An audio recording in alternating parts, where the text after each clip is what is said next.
அனைத்து அரசு ஊழியர்களின் இடமாற்றங்களும் வெளிப்படையான மற்றும் கால வரையறைக்கு உட்பட்ட முறையில் நடைமுறைப்படுத்தப்படும்.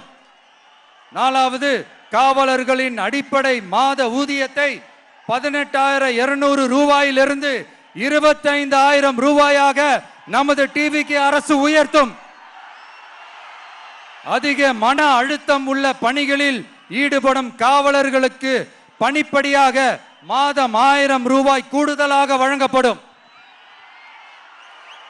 காவலர் நலன் மற்றும் பணி நிபந்தனைகள் சட்டத்தை, அதாவது police welfare and working conditions act, நமது டிவிக்கு அரசு இயற்றும். அச்சட்டத்தின்படி காவலர்களின் பணி நேரங்கள் முறைப்படுத்தப்படும். அதிக பணி சுமை கொண்ட காவலர்களுக்கு வாரத்திற்கு ஒரு சுழற்சி முறை விடுமுறையை உறுதி செய்யப்படும்.